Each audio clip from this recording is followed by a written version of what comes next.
প্রিয় শ্রোতা বন্ধু, বেদ পাঠশালা অনুষ্ঠানে আপনাকে স্বাগত জানাই। এই অনুষ্ঠানে এখন আমরা মথিলিখিত সুষমাচারে যীশুখ্রিস্টের শিক্ষা এবং মান ও মূল্যবোধের বিষয় দেখার মধ্যে দিয়ে তার সঙ্গে সেই ধর্মগুরুদের সংঘাতপূর্ণ কথাবার্তায় এসে উপস্থিত হয়েছি। সেই ধর্মগুরুদের মধ্যে কিছু ব্যক্তি ছিল যারা কূটনীতিতে নিপুণ ছিল। তারা যীশুখ্রিস্টকে একটা প্রশ্ন করেছিলেন এবং তিনি তার উত্তরে তাদেরকে ঈশ্বর ও কৈশোরের বিষয়ে একটা মহান শিক্ষা দিয়েছিলেন। তারা প্রশ্ন করেছিল, আপনার মত কি, কৈশোরকে কর দেওয়া বিধেয় কি না? যীশুখ্রিস্ট বলেছিলেন, সেই করের মুদ্রা আমাকে দেখাও। তারপর তিনি প্রশ্ন করেছিলেন, এই মুদ্রায় কার মূর্তি খোদাই করা আছে? তারা বলেছিল, কৈশোরের। তারপর তিনি বলেছিলেন, তবে কৈশোরে যাহা যাহা কৈশোরকে দাও, আর ঈশ্বরের যাহা যাহা ঈশ্বরকে দাও। ইহা নিশ্চিত আবেদন হল, ঈশ্বরের সাদৃশ্যে আপনি মুদ্রাঙ্কিত, সুতরাং নিজেকে ঈশ্বরের কাছে সমর্পণ করুন। মুদ্রার উপরে কৈশোরের মূর্তি আছে, সুতরাং তা কৈশোরের। কৈশোরের যা তা ঈশ্বর কখনোই যাচনা করবেন না, কিন্তু কখনো কখনো কৈশোর ঈশ্বরের বিষয়গুলি যাচনা করে, কিন্তু যখন সে তা করে তা লাভ করতে পারে না। ইহাই হল খ্রিস্টের শিক্ষা। মথি 17 অধ্যায়ে একটা অংশে আমরা দেখি, যীশুখ্রিস্ট যাহা কৈশোরের তাহা তার উদ্দেশ্যে দিয়েছিলেন। লেখা আছে, পরে তাহারা কফরনাহুমে আসিলে যাহারা আধুলি আদায় করিত, তারা পিতরের নিকটে আসিয়া বলিল, তোমাদের গুরু কি আধুলি দেন না? তিনি কহিলেন, দিয়ে থাকেন। পরে তিনি গৃহমধ্যে আসিলে যীশু অগ্রেই তাহাকে কহিলেন, সিমন, তোমার কেমন বোধ হয়, পৃথিবীর রাজারা কাহাদের হইতে কর বা রাজস্ব গ্রহণ করিয়া থাকেন? কি আপন সন্তানদের হইতে, না অন্য লোক হইতে? পিতর কহিলেন, অন্য লোক হইতে। তখন যীশু তাহাকে কহিলেন, তবে সন্তানেরা স্বাধীন। তথাপি আমরা যেন উহাদের বিঘ্ন না জন্মায়, এই জন্য তুমি সমুদ্রে গিয়া বড়শি ফেলো, তাহাতে প্রথমে যে মাছটি উঠিবে সেইটি ধরিয়া তাহার মুখ খুলিলে একটি টাকা পাইবে, সেইটি লইয়া আমার এবং তোমার নিমিত্ত উহাদিওকে দাও। আমার মনে হয় যীশুখ্রিস্ট এখানে নিশ্চিত রূপে দেখিয়েছেন যে প্রকৃতপক্ষে তার এই মন্দিরের জন্য কর দেওয়ার প্রয়োজন নেই, কিন্তু তিনি আমাদের জন্য একটা উদাহরণ রেখে গেছেন। মথি 22 অধ্যায় 23-33 পদে যীশুখ্রিস্ট তৎকালীন দার্শনিকদের উত্তর দিয়েছিলেন। তৎকালীন ফরিসিরা ছিল খুবই গোঁড়া এবং তারা ব্যবস্থা অনুযায়ী চলত।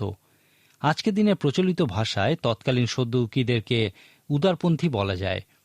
তারা কোনো অলৌকিক কাজে বিশ্বাস করত না। তারা পুনরুত্থান সংক্রান্ত অলৌকিক বিষয়টিও বিশ্বাস করত না।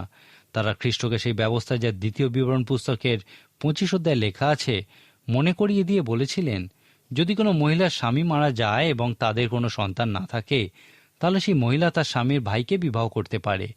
এইভাবে যদি কোনো মহিলা পরপর 7 বার তার স্বামীর 7টি ভাইকে একই কারণে বিবাহ করে এবং তারপর মারা যায়, তাহলে পুনরুত্থানের পর সেই মহিলার স্বামী কে হবেন? যীশুখ্রিস্ট তাদেরকে বলেছিলেন, তোমরা ভ্রান্ত হইতেছ, কারণ তোমরা না জানো শাস্ত্র, না জানো ঈশ্বরের পরাক্রম।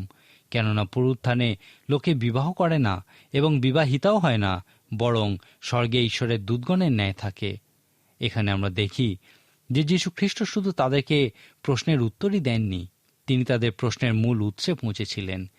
তাদের প্রশ্নের মূল উৎস ছিল অলৌকিক কাজের প্রতি তাদের অবিশ্বাস। যীশুখ্রিস্ট এই বিষয়ে সরাসরি তাদেরকে বলেছিলেন, পবিত্র শাস্ত্রে ঈশ্বর বলেছেন, আমি অব্রাহামের ঈশ্বর, ইসাহাকের ঈশ্বর ও যাকবের ঈশ্বর। ঈশ্বর মৃতদের ঈশ্বর নহেন, কিন্তু জীবিতদের। অর্থাৎ ধরে নেওয়া যায় অব্রাহাম, ইসাহাক ও যাকব নিশ্চয়ই জীবিত, না হলে ঈশ্বর বলতেন না যে আমি তাদের ঈশ্বর। যদি তারা জীবিত না হতেন, তাহলে ঈশ্বর বলতেন, আমি তাদের ঈশ্বর ছিলাম। যীশুখ্রিস্ট এইভাবে বাইবেলে পুনরুত্থান সংক্রান্ত শিক্ষার উপর জোর দিয়েছিলেন।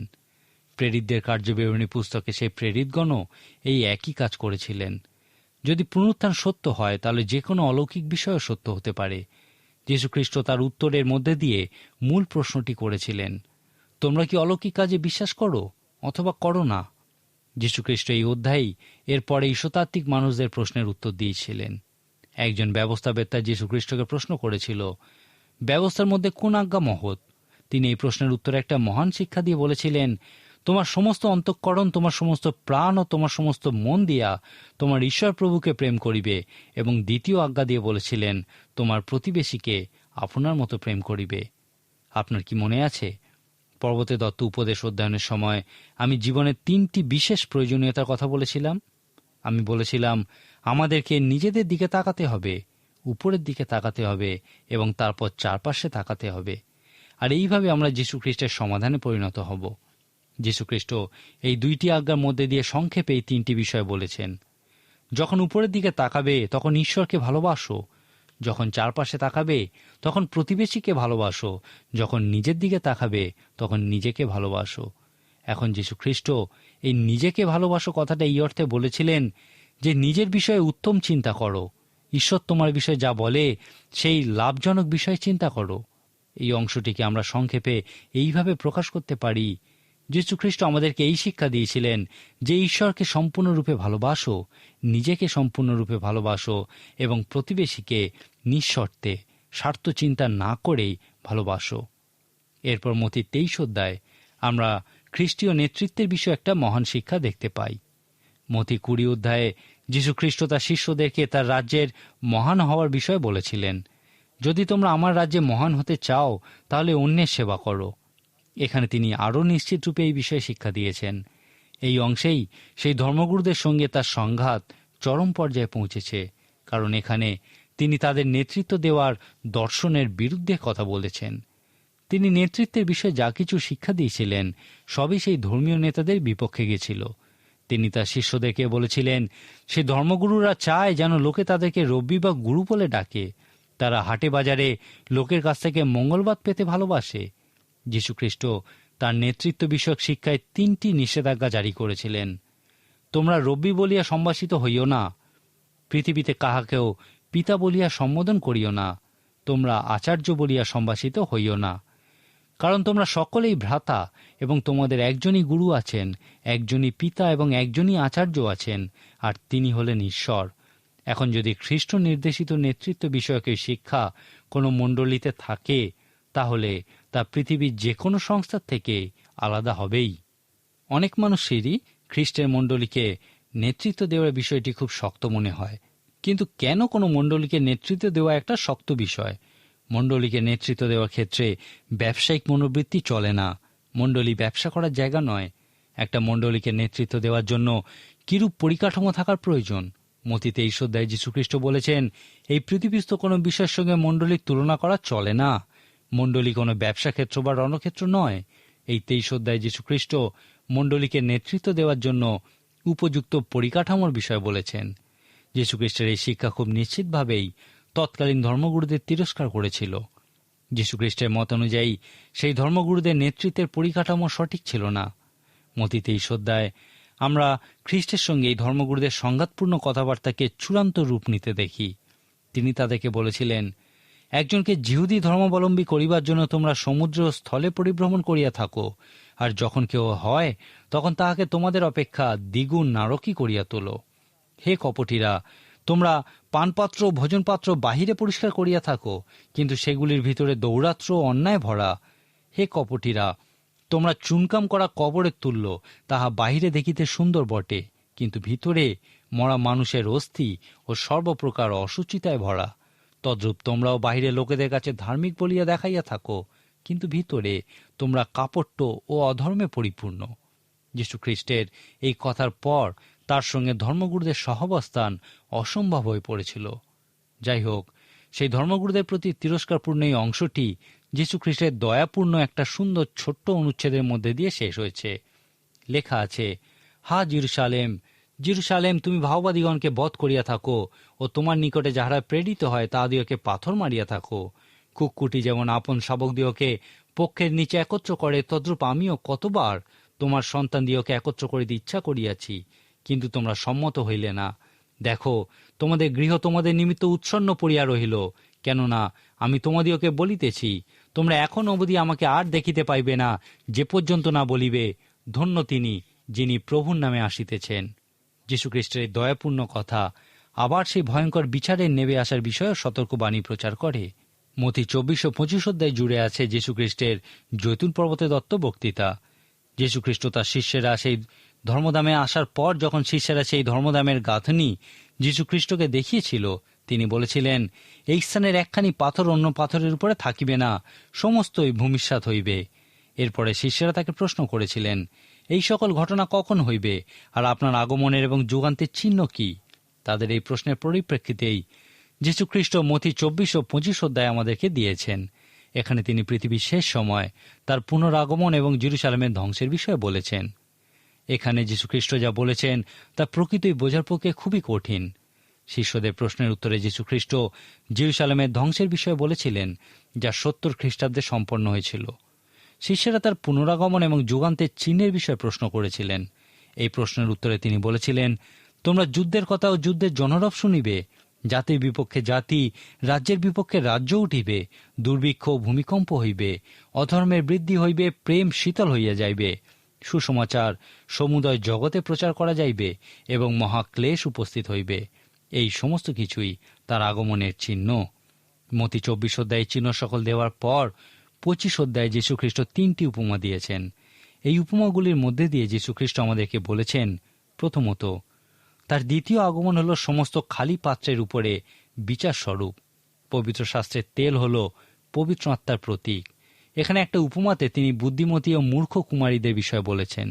এই মূর্খ কুমারীদের বাতিতে তেল ছিল না, অর্থাৎ তারা সেই সমস্ত মানুষদের প্রতীক যারা পবিত্র আত্মা লাভ করেনি।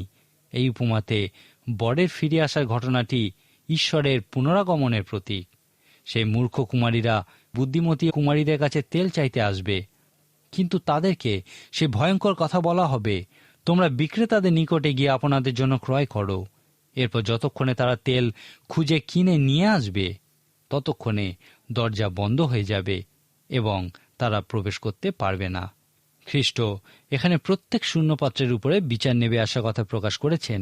সাধু পৌল আমাদেরকে 2 ধরনের মানুষের বিষয়ে বলেছেন, যেমন আত্মিক ও জাগতিক। যীশুখ্রিস্ট বলেছেন, তিনি যখন আসবেন তখন একজনকে তুলে নেওয়া হবে, অন্যজন পড়ে থাকবে। তার পুনরাগমন সেই জাগতিক মানুষদের উপরে বিচার নিয়ে আসবে। তারাই হলো সেই মানুষ যারা পড়ে থাকবে। এখন প্রশ্ন হলো, আপনি কোনজন? নিজেকে প্রশ্ন করুন, আপনি কি একজন আত্মিক মানুষ?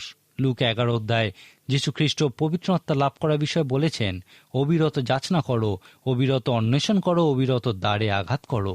এই উপমা বলে সেই দিন আসছে যখন এইগুলি করার জন্য আর সময় থাকবে না, অতএব তাড়াতাড়ি করুন। এখন দ্বিতীয় উপমাটি হল তালন্ত বিষয়ক উপমা। এই উপমাতে যীশুখ্রিস্ট এই শিক্ষা দিয়েছেন যে তার পুনরাগমন সেই সমস্ত শূন্যহস্ত মানুষদের উপরে বিচার নিয়ে আসবে যারা খ্রিস্টের আগমনে তার কাছে খালি হাতে আসবে। এই উপমাতে যীশুখ্রিস্ট আমাদের পরিত্রাণের বিষয়ে কিছু বলেননি, কিন্তু তার সেবা কাজ করা এবং তার ইচ্ছা পালন করার কথাই বলেছেন। শূন্যহস্ত মানুষদের উপরে বিচার নেবে আসার ক্ষেত্রে যীশুখ্রিস্ট ইহাই বলতে চেয়েছিলেন। এরপর মথি 25 অধ্যায় বর্ণিত তৃতীয় উপমাটি বলে যে যীশুখ্রিস্টের দ্বিতীয় আগমন সমস্ত শূন্য হৃদয় মানুষদের উপর বিচার নিয়ে আসবে। যীশুখ্রিস্ট একটি বিচারের ভবিষ্যৎবাণী করেছিলেন, যেখানে মূল বিষয় ছিল, তোমরা সেই সমস্ত মানুষদের বিষয়ে কি করছো যারা ক্ষুধার্ত, তৃষ্ণার্ত, একাকী, নগ্ন, অসুস্থ বা কারাগারে বদ্ধ? কখনো কি কোনো ক্ষুধার্তকে আহার বা তৃষ্ণার্তকে পান করতে দিয়েছ? কখনো কি কোনো নিঃসঙ্গ ব্যক্তিকে আপ্যায়ন করেছ বা নগ্নকে কাপড় দিয়েছ? কখনো কি কোনো অসুস্থ ব্যক্তিকে দেখতে গেছ? এই উপমা বলে যে কোনো সাধারণ মানুষের প্রয়োজনে আমাদের প্রতিক্রিয়ার উপর ভিত্তি করেই আমাদের বিচার করা হবে।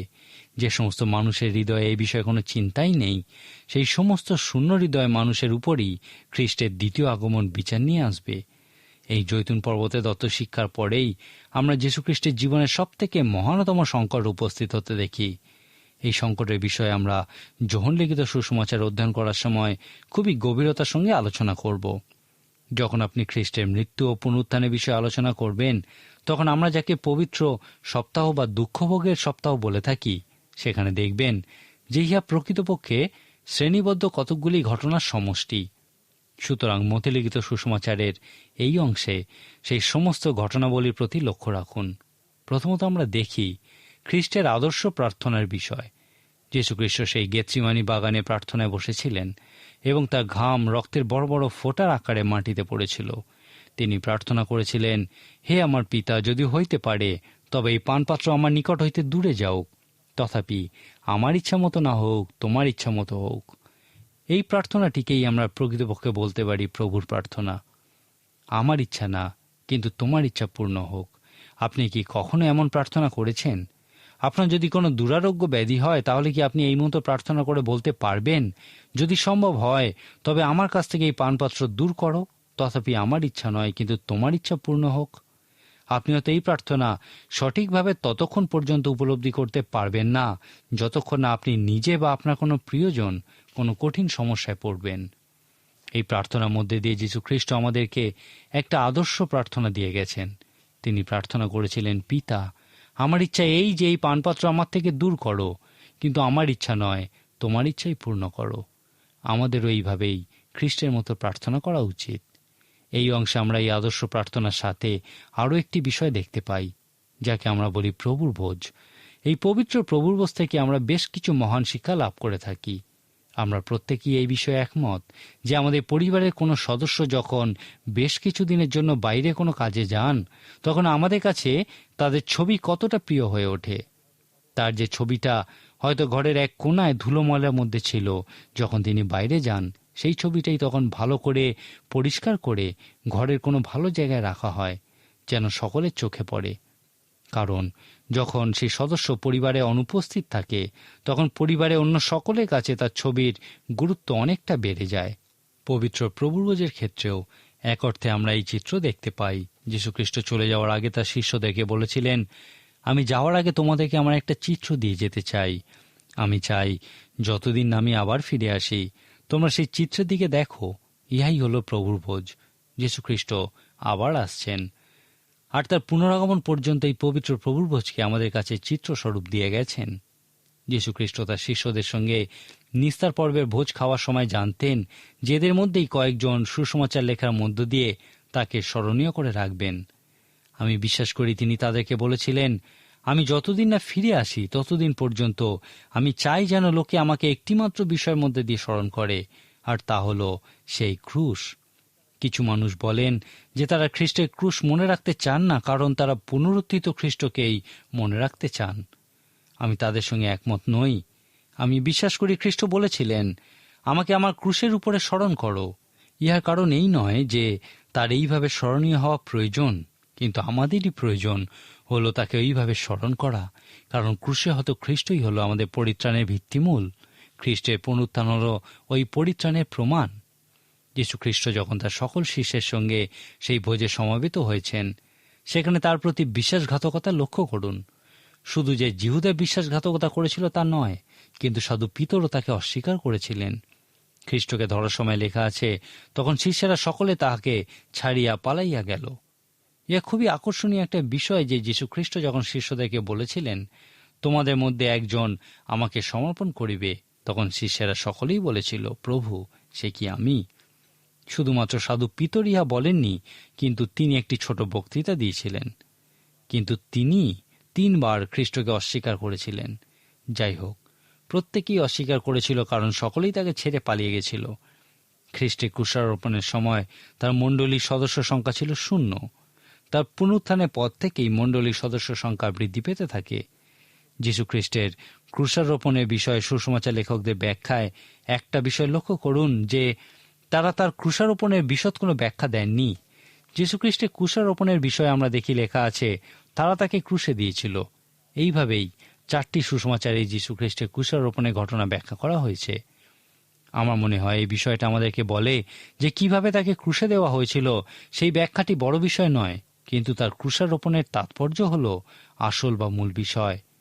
পুরাতন নিয়মে যিশাইয় 53 অধ্যায় এবং 22 সংখ্যার গীতে আমরা যীশুখ্রিস্টের ক্রুশারোপণের তাৎপর্যের বিষয় দেখতে পাই। এখন গুরুত্বপূর্ণ বিষয় ইহা নয় যে তারা তাকে ক্রুশারোপিত করেছিল, কিন্তু এখানে গুরুত্বপূর্ণ বিষয় হল তারা কাকে ক্রুশারোপিত করেছিল। ঈশ্বর পুত্রকে। তিনি কে ছিলেন, এই বিষয়টাই তার ক্রুশীয় মৃত্যুকে তাৎপর্যপূর্ণ করে তুলেছিল। এখন প্রশ্ন হল, কে যীশুখ্রিস্টকে ক্রুশে দিয়েছিল? আপনি হয়তো বলবেন রোম সাম্রাজ্য, কিন্তু যদি আপনি আরেকটু গভীরভাবে চিন্তা করেন, দেখবেন যে তাকে সেই জিহুদিরাই ক্রুশে দিয়েছিল। আবার আপনি যদি আরও সতর্কতার সঙ্গে চিন্তা করেন, দেখবেন যে খ্রিস্টকে রোমিয়ারা বা জিহুদিরা নয়, কিন্তু স্বয়ং পিতা ঈশ্বরই তাকে ক্রুশে দিয়েছিলেন। যিশায় ভাবাদীর পুস্তকের 53 অধ্যায় 10 পদে লেখা আছে, তাকে চূর্ণ করিতে সদাপ্রভুরই মনোরথ ছিল। ঈশ্বর তার আত্মাকে আমাদের পাপের নিমিত্তে বলিরূপে উৎসর্গ করেছেন। ঈশ্বর জগৎকে এমন ভালোবেসেছিলেন যে তার একমাত্র পুত্রকে দান করেছিলেন। অতএব ঈশ্বরই তার একমাত্র পুত্রকে ক্রুশে দিয়েছিলেন যেন আমার আপনার পাপ ক্ষমা হয়। আমরা দেখেছি যীশু খ্রিস্টের মৃত্যুর সময় তার মণ্ডলী শূন্য অবস্থায় ছিল, কিন্তু তার পুনরুত্থানের পরই সেই মণ্ডলী বৃদ্ধিপ্রাপ্ত হয়। এখন প্রশ্ন হল, কেন ইহা ঘটেছিল? জন লিখিত সুসমাচার আমরা দেখি যে যীশু খ্রিস্ট তার শিষ্যদের এবং অন্যদেরকে অবিরত বলতেন যে তিনি যে একজন শুধুমাত্র মানুষ নন, তা তার মৃত্যুর পর পুনরুত্থানের মধ্য দিয়েই প্রমাণিত হবে। যখন তারা চিহ্ন চেয়েছিল, তিনি বলেছিলেন, এই মন্দির ধ্বংস করে দাও, আমি 3 দিনের মধ্যে তা গড়ে তুলব। এখানে তিনি তার দেহের কথাই বলেছিলেন। সেই জন্য সাধু যোহন বলেছেন যে খ্রিস্টের পুনরুত্থানের পর শিষ্যেরা তিনি যা বলেছিলেন এবং পবিত্র শাস্ত্র মনে করেছিল। যেমন সাধু পিতর গীতসংহিতা পুস্তকের 16 সংখ্যার গীতকে সেই পঞ্চসপ্তমীর দিন প্রচার করেছিলেন। এই পদগুলি যীশু খ্রিস্টের পুনরুত্থানের সঙ্গে সঙ্গে তার মৃত্যুর চিত্র প্রদর্শন করে। সেই জন্যই যীশু খ্রিস্টের পুনরুত্থানের পর তার মণ্ডলী বৃদ্ধি লাভ করেছিল।